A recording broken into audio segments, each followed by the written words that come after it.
કભી ઇધર કભી ઉધર રાજકારણમાં આવું થતું રહે છે, પરંતુ ઘણીવાર આવું ઇધર ઉધર કરવું ભારે પડી શકે છે અને આવું જ થયું છે અરવલ્લીમાં.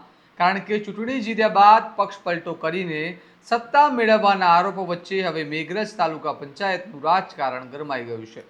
મેઘરજ તાલુકા પંચાયતના પ્રમુખ અને ઉપપ્રમુખ સામે ગુજરાત પક્ષાંતર ધારા હેઠળ કાર્યવાહી શરૂ થઈ છે. કોંગ્રેસના 2 સભ્યોએ બંનેને ગેરલાયક ઠેરવવાની માંગ સાથે અરજી કરતા હવે સમગ્ર મામલો ગાંધીનગર સુધી પહોંચ્યો છે. આખરે શું છે સમગ્ર મામલો, આવો વિગતે વાત કરીએ આ અહેવાલમાં. નમસ્કાર, હું ચિરાગ વર્ષાબેન, આપ જોઈ રહ્યા છો સ્વમાન. અરવલ્લી જિલ્લાના મેઘરજ તાલુકા પંચાયતના પ્રમુખ ભરતભાઈ ખોટ અને ઉપપ્રમુખ અરવિંદભાઈ ખરાડી સામે ગુજરાત પક્ષાંતર ધારા 1986ની કલમ 3 હેઠળ કાર્યવાહી શરૂ કરવામાં આવી છે. કોંગ્રેસના 2 સભ્યોએ અરજી કરીને બંનેને પક્ષાંતર વિરોધી કાયદાનો ભંગ કર્યો હોવાનો આક્ષેપ કર્યો છે અને તેમને સભ્યપદ માટે ગેરલાયક જાહેર કરવાની માંગ ઉઠાવી છે.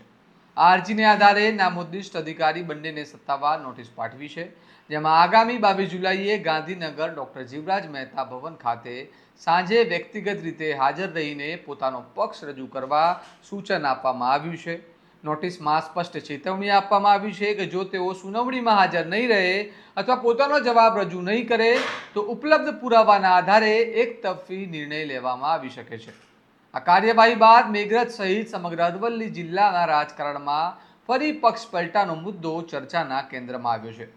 સૌથી મોટો સવાલ એ છે કે શું બંને પદાધિકારીઓ પોતાની સીટ બચાવી શકશે, પછી પક્ષાંતર ધારા હેઠળ કાર્યવાહીનો સામનો કરવો પડશે.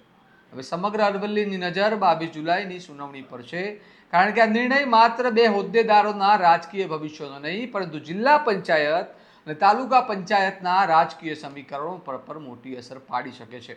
તમારું શું માનવું છે?